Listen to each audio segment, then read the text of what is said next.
السلام علیکم۔ آج آپ کے پیش خدمت ہے ایک بوڑھی نانی اماں کی ہمارے دل کی سرحد پر دستک دینے والی دل کو داس کہانی۔ لیکن کہانی کو سننے سے پہلے آپ میرے چینل کو ضرور سبسکرائب کریں، زیادہ سے زیادہ شیئر کیا کریں اور لائک کے بٹن کو بھی پریس کر دیا کریں تاکہ میری حوصلہ افزائی ہو اور میں آپ کے لیے بہترین تحریریں لے کر آ سکوں۔ سرحد پر ہونے والا پریڈ شو اچھا خاصا میلہ تھا۔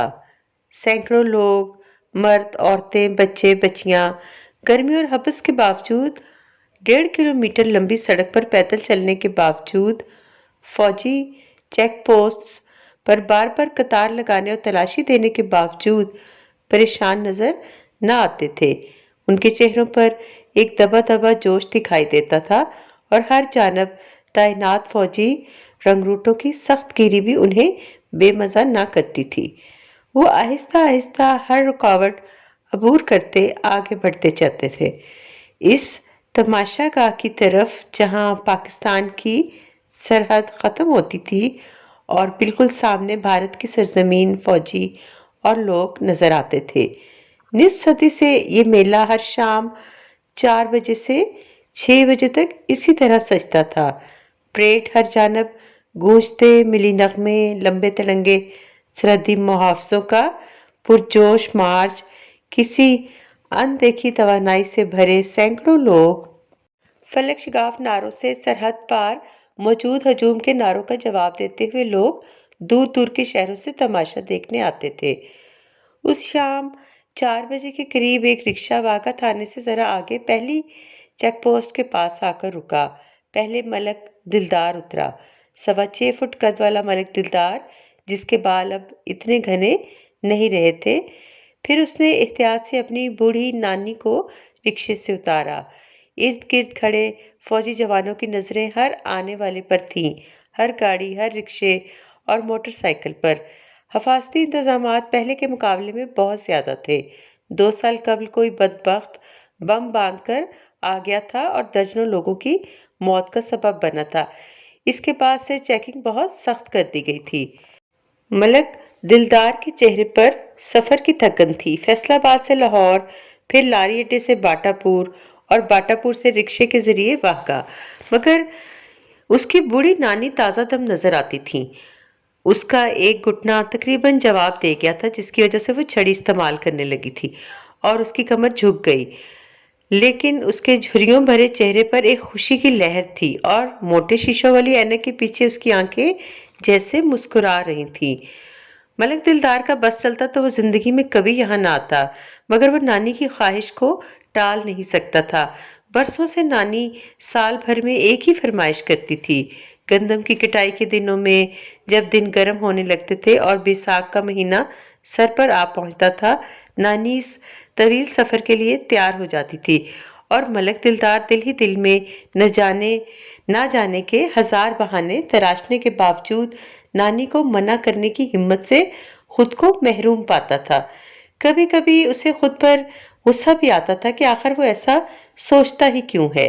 نانی کی ایک چھوٹی سی خواہش پوری کرتے ہوئے اس کی جان کیوں جاتی ہے؟ ساری زندگی کیسی محبت کی ہے نانی نے، ہر بات مانی ہے، سب کچھ چھوڑ دیا ہے، اور اس ساری محبت کے عوض ایک چھوٹے سے سفر کی خواہش، وہ تنہائی میں خود سے شرمندہ رہتا تھا۔ نانی نواسا آہستہ آہستہ آگے اس میدان کی طرف بڑھتے رہے جہاں آنے والے لوگ اپنی گاڑیاں کھڑی کرتے تھے اور پھر اندر جانے کا ٹکٹ خریدتے تھے۔ ملک دلدار نے کچھ فاصلہ طے کرنے کے بعد نانی کو ایک طرف کھڑا کیا اور ٹکٹ گھر سے 20 روپے کے 2 ٹکٹ خرید لایا۔ پہلی چیک پوسٹ پر ٹکٹ دکھانے کے بعد وہ الیکٹرانک واک تھرو گیٹ سے گزرے، جہاں ہر آدمی کے گزرتے ہی ایک CTC بجتی تھی۔ اگلے گیٹ سے پہلے ہی انہیں علیحدہ کر دیا گیا۔ عورتوں اور مردوں کی الگ چیکنگ تھی۔ ملک دلدار نے نانی کو اس کا ٹکٹ اور شناختی کارڈ تھمایا اور اسے قطار میں لگوا کر مردوں کے گیٹ کی طرف آ گیا، جہاں چھوٹی سی قطار لگی ہوئی تھی۔ وردی والے ہر ایک کا شناختی کارڈ دیکھ رہے تھے اور ایک فوجی جوان ہر شناختی کارڈ کو ایک چھوٹی سی مشین سے چیک کر رہا تھا۔ ملک دلدار اس طرح کی چیکنگ سے گھبراتا تھا۔ نہ جانے کیوں اسے یہ دھڑکا رہتا تھا کہ کسی دن کوئی اس کے کاغذات کی چیکنگ کرتے ہوئے کہے گا، وہ ایک کون ہو تم؟ کبھی کبھی اسے اپنے خوف پر ہنسی بھی آتی تھی، بھلا کوئی کیوں کہے گا اس طرح کی بات؟ شناختی کارڈ اصلی تھا، اور پھر میٹرک کی سند، ووٹرز کی لسٹ میں اندراج، 5 مرلے کے مکان کی رجسٹری، بجلی کا بل، مگر یہ خوامخواہ کا خوف اس کی جان نہیں چھوڑتا تھا۔ ملک دلدار نے اپنی باری آنے پر شناختی کارڈ فوجی جوان کو تھمایا۔ کارڈ مشین کے سامنے سے گزرا، ایک ہلکی سی بیپ کی آواز آئی اور فوجی جوان شناختی کارڈ اسے تھما کر اگلے آدمی کی طرف متوجہ ہو گیا۔ ملک دلدار نے اطمینان کا سانس لیا۔ عورتوں والے گیٹ پر جا کر اس نے نانی کو ساتھ لیا اور اس کا ہاتھ تھامے اگلے گیٹ کی طرف بڑھنے لگا، جہاں مردوں اور عورتوں کو الگ الگ قطاروں سے گزرنا تھا اور اپنے ٹکٹ فوجی جوانوں کو واپس تھمانے تھے۔ یہ مرحلہ آسان تھا۔ اس گیٹ کو عبور کرنے کے بعد ملک دلدار کا سارا خوف ختم ہو گیا اور اس کے چہرے پر وہی بے فکری جھلکنے لگی جو یہاں آنے والے ہر شخص کے چہرے پر تھی۔ آگے ایک لمبی سڑک تھی جس کے کناروں پر اکا دکا درخت تھے۔ لوگوں کے گروہ آپس میں باتیں کرتے، کہکے لگاتے اس سڑک پر چلتے جا رہے تھے۔ سڑک سے کبھی کبھی وہ لمبی لمبی جیپ نما کھلی گاڑیاں گزرتی تھیں جو لوگوں کو آگے پہنچانے کے لیے وقف تھیں۔ ملک دلدار کا دل چاہا کسی گزرتی ہوئی گاڑی کو ہاتھ دے کر روک لے، کم از کم نانی کو اس میں بٹھا دے تاکہ وہ یہ فاصلہ پیدل طے کرنے کی تکلیف سے بچ جائے، مگر ان گاڑیوں میں صاف ستھرے کپڑے پہنے صاحب لوگ نظر آتے تھے اور ان کی بیگمات اور بچے وہ سیٹوں پر پھیل کر بیٹھے دکھائی دیتے تھے۔ 3 کی نشست پر 2 لوگ، 12 لوگوں کو لے جانے والی گاڑی میں بمشکل 7-8 لوگ۔ یہ وہ لوگ تھے جن کے پاس کوئی خاص ٹکٹ تھے، کوئی خصوصی اجازت نامے تھے، اور انہیں آگے جا کر بالکل وسط میں مارچ کرنے والے فوجیوں کے بالکل سامنے کرسیوں پر بیٹھنا تھا، جبکہ عام لوگوں کے لیے وہاں اسٹیڈیم کی طرز پر سیمنٹ کی سیڑھیاں بنائی گئی تھیں۔ اپنی نانی کا ہاتھ تھامے دھیرے دھیرے آگے بڑھتے ملک دلدار نے یاد کرنے کی کوشش کی کہ وہ کتنی بار یہاں آیا ہے۔ 30 سال تو یقیناً ہو گئے تھے۔ اسے یاد تھا وہ 8-10 سال کا تھا، تب یہ سارا علاقہ ایک ویرانہ تھا اور لوگ سائیکلوں پر اور ٹانگوں میں یہاں آیا کرتے تھے۔ پیچھے باٹا پور سے پہلے ہی فصلوں کا علاقہ شروع ہو جاتا تھا جن کے درمیان ایک ٹوٹی پھوٹی سڑک سانپ کی طرح لہراتی گزرتی تھی۔ نانی ان دنوں اتنی بوڑھی نہ تھی اور اس کا حوصلہ بھی بہت جوان تھا۔ چھوٹے سے ملک دلدار کے ماں باپ کو جب ایک ٹرک نے کچل دیا تھا تو اس نے چند ہی دنوں میں اپنے آنسو خشک کر لیے تھے اور اپنے کھیتوں میں کام کرنے کے لیے اٹھ کھڑی ہوئی تھی۔ ملک دلدار کو یاد تھا کہ ان دنوں نانی منہ اندھیرے ہی اس کا ہاتھ تھام کر اس لمبے سفر پر روانہ ہوتی تھی۔ نانی کے پاس ایک گٹھڑی ہوتی تھی جسے وہ کبھی کندھے پر لٹکا لیتی تھی، کبھی سر پر رکھ لیتی تھی۔ پرانے موٹے کھیس کی بنی اس گٹھڑی میں راستے کے لیے سامان ہوتا تھا، بیسن کی موٹی روٹیاں اور پیاز کا اچار اور پودینے کی چٹنی، اور ایک چھوٹا سا تھیلا جس میں ملک دلدار کے لیے بھنی ہوئی مکئی ہوتی تھی اور نازک میٹھے بداشے اور دودھ کی ملائی سے بننے والا وہ کرکرا حلوہ جس میں سے دیسی گھی کی مہک آتی تھی۔ ملک دلدار کو یاد تھا کہ وہ بیل گاڑی کے ذریعے بڑی سڑک تک جاتے تھے اور پھر کسی پیڑ کی چھاؤں میں بس کا انتظار کرتے تھے جو بہت دیر میں آتی تھی اور کھچا کھچ بھری ہوتی تھی، اور اس میں مسافروں کے علاوہ بکریاں، چارے کے گٹھے اور گندم کی بوریاں بھی لدی ہوتی تھیں۔ کئی سفر اسے یاد تھے اور کئی گزر جانے والے برسوں نے دھندلا دیے تھے۔ ملک دلدار نانی کا ہاتھ تھامے تماشگاہ کی چوڑی سیڑھیوں تک جا پہنچا۔ یہاں بہت شور تھا، اسپیکرز پر ملی نغمے بجائے جا رہے تھے۔ اسے معلوم تھا نانی نیچے والی سیڑھیوں پر کبھی نہیں بیٹھے گی، وہ سب سے اوپر والی سیڑھیوں پر بیٹھنا چاہتی تھی جہاں اونچائی سے دور تک کا منظر دکھائی دیتا تھا۔ وہ نانی کو سہارا دے کر اوپر چڑھتا گیا۔ سیمنٹ کی بنی چوڑی سیڑھیوں پر مرد، عورتیں اور بچے ملی نغموں پر جھوم رہے تھے۔ ان کے ہاتھوں میں چھوٹے چھوٹے سبز پرچم لہرا رہے تھے۔ سب سے اوپر والی قطار تقریباً بھر چکی تھی، لیکن ملک دلدار نے ایک کونے میں کسی نہ کسی طرح اپنے اور نانی کے لیے جگہ حاصل کر لی۔ تیز دھوپ ڈھل چکی تھی اور ہوا بھی تک گرم تھی۔ لیکن ملک دلدار مطمئن تھا۔ پچھلی بار جب وہ نانی کو لے کر یہاں آیا تھا تو گرمی بہت زیادہ تھی اور شام ہونے کے باوجود لو کے تپیڑے چہرے کو جھلسائے دیتے تھے۔ آج گرمی ضرور تھی لیکن برداشت کے قابل تھی۔ تھوڑی دیر بعد ملک دلدار نے فروٹ جوس فروخت کرنے والے ایک لڑکے سے 2 پیکٹ خریدے اور ایک پیکٹ نانی کو دے دیا۔ سیمنٹ کی سیڑھیوں کے درمیان بنے آنے جانے والے راستوں پر نارمل لڑکے نہ جانے کیا کیا فروخت کر رہے تھے۔ پانی کی بوتلیں، آلو کے چپس، مختلف سائز کے پاکستانی جھنڈے، سبز غبارے جن پر سفید چاند تارہ بنا ہوا تھا۔ نیچے تماشگاہ کے وسط میں ایک نوجوان لڑکا جو ایک ٹانگ سے محروم تھا، پاکستان کا پرچم اٹھائے دوسری ٹانگ پر رقص کر رہا تھا۔ اس کا کرتا سبز رنگ کا تھا جس پر آگے پیچھے چاند تارہ بنا ہوا تھا اور شلوار سفید جس کا ایک پائنچہ گھٹنے سے مڑا ہوا تھا۔ ہر جانب اتنا شور تھا کان پھڑی آواز سنائی نہ دیتی تھی۔ مختلف کھمبوں پر نصب اسپیکرز سے ملی نغمے اتنی بلند آواز میں نشر ہو رہے تھے کہ ایک دوسرے سے بات کرنے کے لیے بھی تقریباً چیخنا پڑتا تھا۔ کوئی ملی نغمہ ختم ہوتا تھا تو 1 یا 2 سیکنڈ کی خاموشی کے دوران پتہ چلتا تھا کہ سرحد پار بھی ایسا ہی شور برپا ہے۔ ملک دلدار نے دیکھا بھارت کے علاقے میں چھوٹی عمر کی 15-20 لڑکیاں مل کر رقص کر رہی تھیں اور وہاں کی سیڑھیوں پر بیٹھے مرد اور عورتیں خاص تال پر والہانہ انداز میں تالیاں بجا رہے تھے۔ ملک دلدار نے کنکھیوں سے نانی کی طرف دیکھا۔ نانی کی نظریں انہی رقص کرتی لڑکیوں پر تھیں اور اس کے چہرے پر وہ مسکراہٹ تھی جو کسی بچے کو شرارت کرتے دیکھ کر نمودار ہوتی ہے۔ اچانک بگل بجنے کی آواز آئی اور اس کے ساتھ ہی لوگوں کی چیخوں کا فلک شگاف شور۔ پریڈ شروع ہونے والی تھی۔ مارچ کرنے والے سرحدی محافظوں کا دستہ نمودار ہوا تو پورے مجمع میں جیسے کرنٹ دوڑ گیا۔ وہ تعداد میں 9 تھے، لمبے تڑنگے، گہری سرمئی ملیشیا کی وردیوں میں ملبوس۔ ان کے قدم ایک مشینی آہنگ کے ساتھ اٹھتے تھے اور دور سے وہ کسی مضبوط دھات کے بنے ہوئے قد آدم کھلونے دکھائی دیتے تھے۔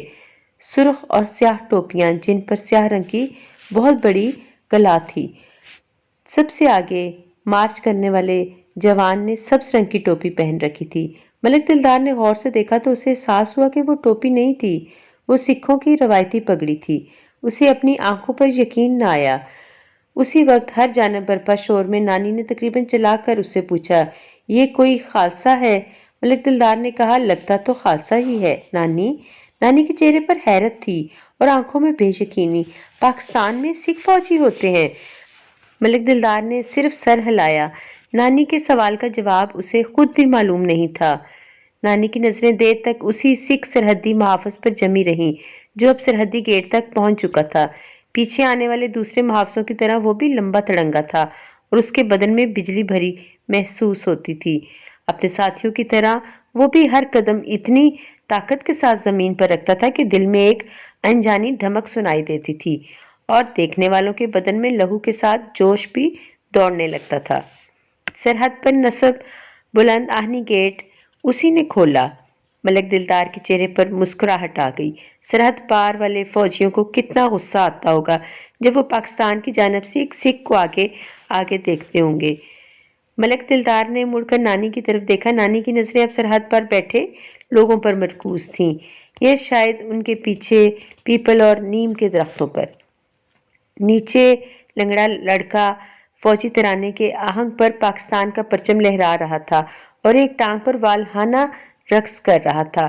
اس کا سبز کرتا پسینے میں بھیگا ہوا تھا۔ ہجوم کے وسط میں سفید پتلون اور ہرے رنگ کی ٹی شرٹ میں ملبوس ایک موٹا سا شخص کرسی پر کھڑا ہو کر نعرے لگا رہا تھا اور اس کے ارد گرد جتنا مجمع تھا وہ پوری قوت کے ساتھ اس کے نعروں کا جواب دے رہا تھا۔ ملک دلدار 3-4 سال سے اس موٹے شخص کو دیکھ رہا تھا۔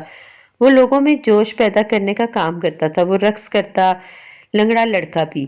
ملک دلدار جانتا تھا ابھی جب یہ پریڈ ختم ہو جائے گی اور جو سینکڑوں لوگ تماشگاہ سے نکل کر واپس روانہ ہوں گے تو یہ موٹا اور لنگڑا باہر سڑک کنارے کھڑے ہوں گے اور گزرتے تماشائیوں سے اپنے فن کی داد کے طور پر پیسے قبول کر رہے ہوں گے۔ اب سرحدی پریڈ کا نیا مرحلہ شروع ہو چکا تھا۔ سرحدی محافظ 2-2 کی ٹولیوں میں آگے آتے تھے اور سینے پھلا کر فوجی دھن کے آہنگ کے ساتھ سرحد کی جانب رخ کر کے پوری قوت سے کسی نظر نہ آنے والے دشمن کو گھونسا رسید کرتے تھے۔ ان کے چہرے سرخ ہوتے تھے اور گلے کی رگیں پھولی ہوئی ہوتی تھی، اور ملیشیا کی سیاہ وردیوں میں بھی ان کے بازوؤں کی مچھلیاں تڑپتی نظر آتی تھیں۔ ہر ٹولی کے وار کے ساتھ ہی فضا میں ایک شور بلند ہوتا تھا، سینکڑوں لوگوں کے نعرے اور چیخیں۔ نسبتاً بلند سیڑھی پر بیٹھا ملک دلدار دیکھ سکتا تھا، سرحد کے دوسری جانب بیٹھے لوگوں کا بھی یہی حال تھا۔ سپیکرز پر بجنے والی فوجی دھن کی وجہ سے سرحد پار کی آوازیں تو یہاں تک نہیں آ رہی تھیں، مگر وہاں بھی لوگ بار بار اٹھ کر کھڑے ہوتے تھے اور ہاتھ ہلا ہلا کر، مکے لہرا لہرا کر نعرے لگاتے دکھائی دیتے تھے۔ ملک دلدار نے دیکھا نانی کی نظریں انہی لوگوں پر جمی ہوئی تھیں۔ بہت پہلے، 15-20 سال پہلے، خود وہ بھی اسی چیختے چلاتے ہجوم میں شامل ہوتا تھا۔ ملک دلدار کو اچھی طرح یاد تھا، نانی بہت پیار سے اس کا ہاتھ تھام کر اسے واپس بٹھاتی تھی، مگر وہ تھوڑی دیر بعد پھر اچھل کر کھڑا ہو جاتا تھا اور شام ڈھلنے تک نعرے لگا لگا کر اس کی آواز بیٹھ جاتی تھی۔ اتنے بہت سے سال گزرنے کے بعد، یہ پریڈ دیکھنے کے لیے اتنے بہت سے سفر کرنے کے بعد، اس کے اندر ایک ٹھہراؤ سا آ گیا تھا۔ برسوں پہلے وہ سوچتا تھا اگر جوش کے ان لمحوں میں دونوں طرف کے لوگ ایک دوسرے پر حملہ آور ہو جائیں تو وہ دشمن پر کتنی پھرتی سے حملہ کرے گا۔ وہ سیڑھیوں پر بیٹھے بیٹھے اپنا راستہ تک طے کر لیتا تھا، کن سیڑھیوں کو پھلانگنا ہے، کس ڈھلان سے نیچے چھلانگ لگانی ہے، سرحدی گیٹ سے گزر کر کیسے بائیں طرف کی دیوار کے ساتھ دوڑنا ہے اور کن لوگوں پر جست لگانی ہے۔ گزر جانے والے برسوں نے شاید اب اس کے خون کی حدت کم کر دی تھی، یا شاید ہر سال یہاں آ کر یہ پریڈ دیکھنے کی یکسانیت نے، یا شاید نانی نے، جو بہت بوڑھی ہو چکی تھی اور جس کی دیکھ بھال ملک دلدار کے لیے زیادہ اہمیت اختیار کر گئی تھی۔ وہ نہ جانے کتنی دیر تک انہی خیالوں میں گم رہا۔ نیچے سرحدی پریڈ آخری مراحل میں داخل ہو چکی تھی۔ دونوں جانب کے سرحدی محافظ اب کھلے ہوئے آہنی گیٹ کے قریب تھے، اور شور، لوگوں کے نعروں اور چیخوں کا شور، لہو گرمانے والے نغموں کا شور اب بے پناہ ہو چکا تھا۔ سرحدی محافظ اپنے روایتی انداز میں اپنی لمبی ٹانگوں کو اپنے سر تک بلند کرتے تھے، اور پھر ان کے بھاری جوتے پوری قوت کے ساتھ زمین سے ٹکراتے تھے۔ نانی کی نظریں اسی جانب تھیں، دونوں جانب کے سرحدی محافظوں کے جوش سے بھرے چہروں پر، یا شاید ان کے پیچھے نظر آنے والی سیڑھیوں پر بیٹھے لوگوں پر۔ نانی شانت نظر آتی تھی، اس کے جھریوں بھرے چہرے پر موٹے چشمے کے پیچھے سے جھانکتی عمر رسیدہ آنکھوں میں ایک اطمینان تھا۔ دونوں ملکوں کے پرچم اتارے جانے لگے، آہستہ آہستہ سرحدی جوان رسی کھینچتے جاتے تھے اور پرچم دھیرے دھیرے نیچے آتے جاتے تھے، اس احتیاط سے کہ کوئی پرچم پہلے نہ اتر جائے۔ اور پھر توانا، لمبے اور مستعد سرحدی جوانوں نے زور لگا کر آہنی دروازوں کو بند کرنا شروع کیا۔ دھات سے دھات ٹکرانے کی آواز، اس کے ساتھ ہی سیٹیوں اور تالیوں اور چیخوں کا شور۔ لوگ اٹھنے لگے تھے جیسے فلم کا شو ختم ہونے کے بعد اٹھنے لگتے ہیں۔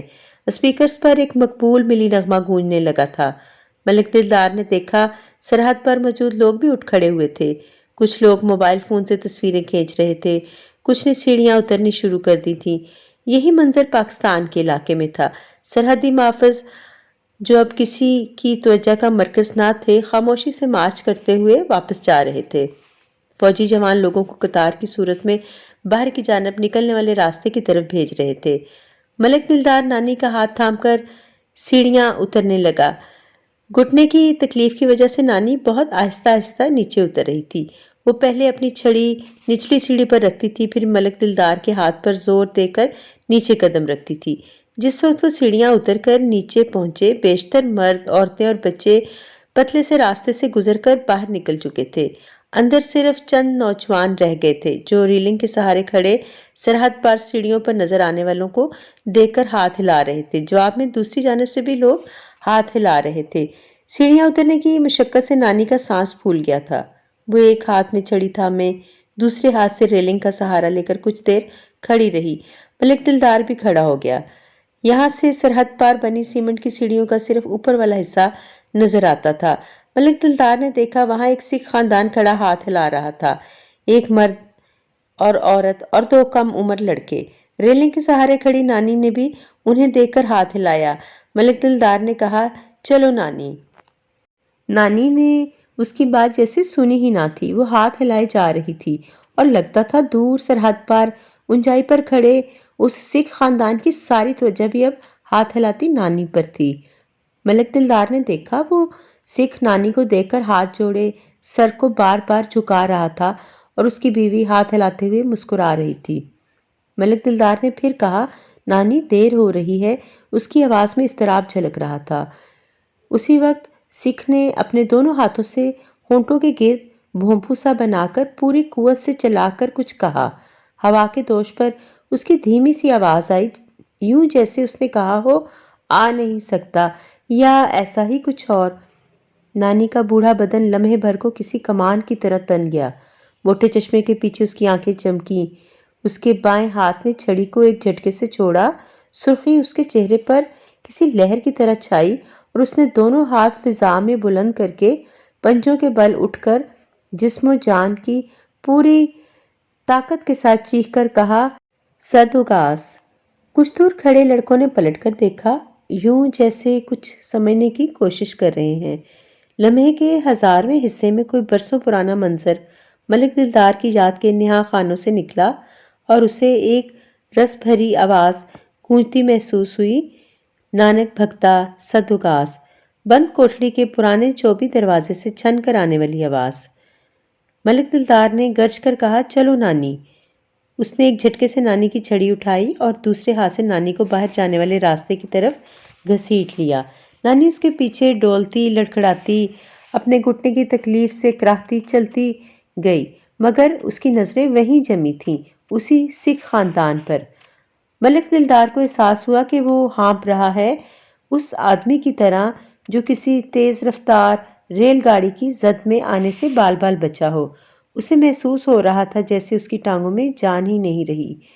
کچھ کہے بغیر اس نے نانی کو چھڑی تھمائی اور اس کا ہاتھ تھام کر آہستہ آہستہ آگے چل پڑا۔ آگے سینکڑوں لوگ جا رہے تھے، لڑکے، بالے، عورتیں، مرد۔ خاموش سڑک ان کی آوازوں اور کہکوں سے گونج رہی تھی۔ کچھ دور جا کر ملک دلدار نے آہستہ سے کہا، یہ کیا کیا تھا نانی؟ نانی کی نگاہیں شعلہ بار تھیں۔ کیا کیا ہے میں نے؟ آہستہ بولو نانی، ملک دلدار نے گھبرا کر کہا۔ نانی کی آواز آہستہ ہو گئی مگر جیسے زہر میں بھجی ہوئی۔ تیرا نانا اٹھا کر لایا تھا مجھے، جانتا ہے نا؟ ملک دلدار نے تھکی ہوئی آواز میں کہا، 60-70 برس پرانی بات ہے نانی، اور نانا نے شادی کی تھی تم سے، میری مرضی کے خلاف؟ نانی تڑپ کر بولی، سب چھڑوا دیا میرا، دین، دھرم، گھر والے، صرف اس لیے کہ اس کی بہن کو سکھ اٹھا کر لے گئے تھے۔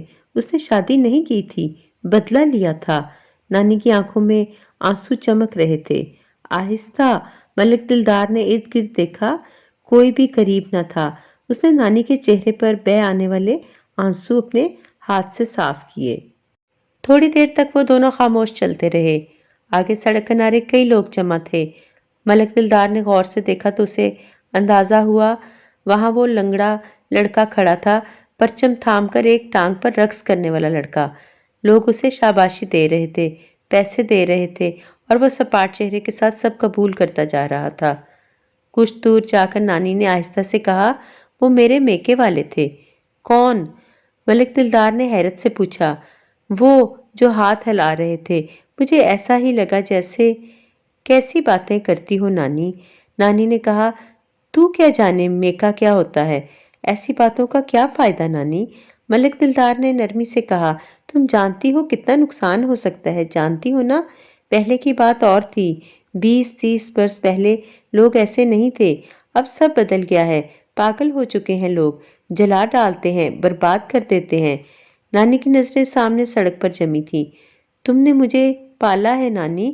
ملک دلدار نے اس کا نحیف جھریوں بھرا ہاتھ اٹھایا اور چوم لیا۔ میری زندگی بنا دی ہے، اس زندگی کو تم اپنے ہاتھوں سے تباہ کر سکتی ہو۔ نانی نے آہستہ سے کہا، تجھے برباد کرنے سے پہلے مجھے موت آ جائے۔ ملک دلدار، واہگہ میں شام ڈل رہی تھی۔ آگے لوگ کاروں کے ذریعے، موٹر سائیکلوں کے ذریعے واپس روانہ ہو رہے تھے۔ ملک دلدار نانی کا ہاتھ تھامے دھیرے دھیرے آگے بڑھتا رہا، تھانے کی عمارت کی طرف، جہاں سے انہیں باٹا پور تک جانے کے لیے رکشہ مل سکتا تھا۔